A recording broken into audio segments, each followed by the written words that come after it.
بسم اللہ الرحمن الرحیم۔ قریشی ٹی وی کے پیارے دوستو، السلام علیکم۔ میں امید کرتا ہوں کہ آپ تمام دوست خیریت سے ہوں گے۔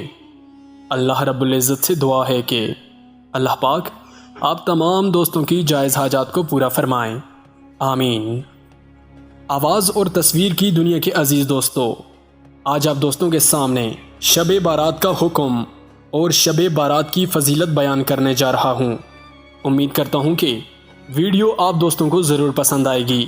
ویڈیو پسند آ جائے تو اسے اپنے دوستوں کے ساتھ شیئر ضرور کیجیے گا۔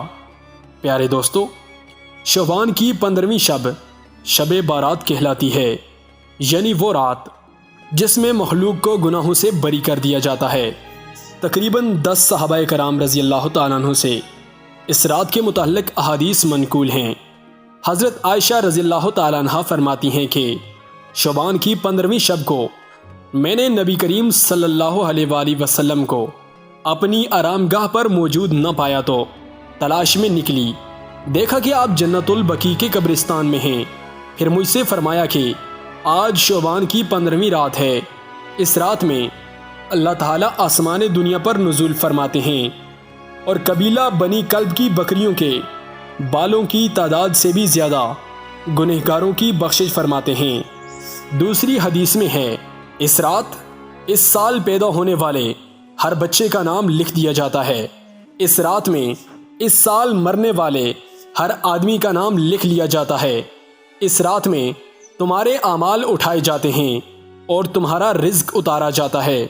اسی طرح ایک روایت میں ہے کہ اس رات میں تمام مخلوق کی مغفرت کر دی جاتی ہے سوائے 7 اشخاص کے۔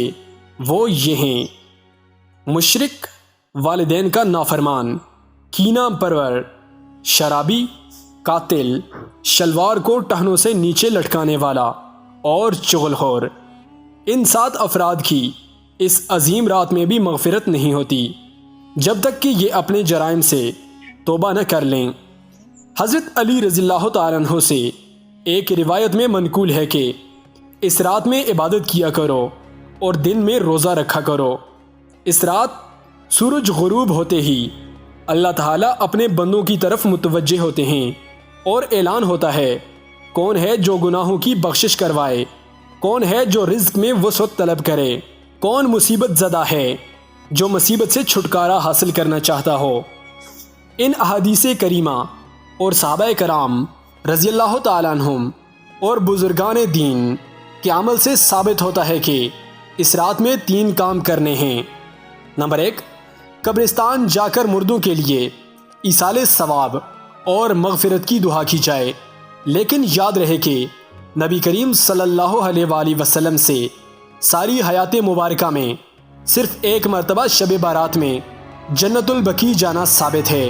اس لیے اگر کوئی شخص زندگی میں ایک مرتبہ بھی اتباع سنت کی نیت سے چلا جائے تو اجر و ثواب کا باعث ہے، لیکن پھول پتیاں، چادر چڑھاوے اور چراغاں کا اہتمام کرنا، ہر سال جانے کو لازم سمجھنا اور شب بارات کے ارکان میں داخل کرنا یہ ٹھیک نہیں ہے۔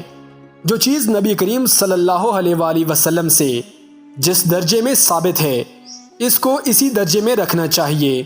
اس کا نام اتباع اور دین ہے۔ نمبر 2، اس رات میں نوافل، تلاوت، ذکر و اذکار کا اہتمام کرنا۔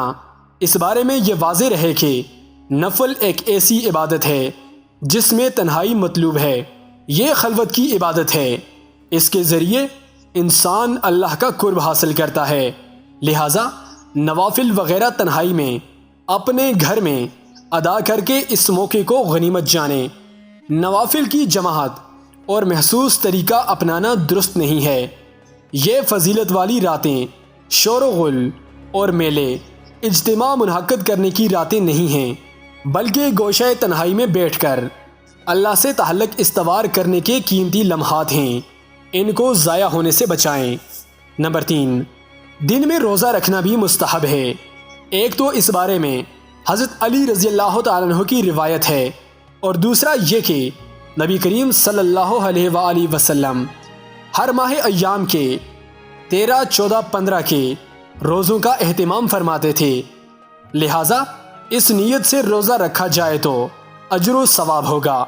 باقی اس رات میں پٹاخے بجانا، آتش بازی کرنا اور حلوے کی رسم کا اہتمام کرنا، یہ سب خرافات اور اسراف میں شامل ہیں۔ شیطان ان فضولیات میں انسان کو مشغول کر کے اللہ کی مغفرت اور عبادت سے محروم کر دیتا ہے، اور یہی شیطان کا اصل مقصد ہے۔ بہرحال اس رات کی فضیلت بے اصل نہیں ہے، اور سلف صالحین نے اس رات کی فضیلت سے فائدہ اٹھایا ہے۔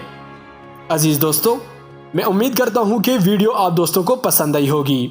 ویڈیو پسند آ جائے تو اسے اپنے دوستوں کے ساتھ شیئر ضرور کیجیے گا، اور ہمارے اس چینل کو سبسکرائب ضرور کیجیے گا، اور ساتھ میں گھنٹی کے بٹن کو دبا دیجیے گا تاکہ مستقبل میں آنے والی نئی ویڈیوز کی نوٹیفیکیشن سب سے پہلے آپ کو موصول ہوتی رہیں۔ انہی الفاظ کے ساتھ مجھے دیجیے اجازت۔ سانسوں نے اگر وفا کی تو اگلی بار ایک اور نئی ویڈیو کے ساتھ آپ کی خدمت میں حاضر رہوں گا۔ تب تک کے لیے اللہ حافظ۔ اللہ حافظ۔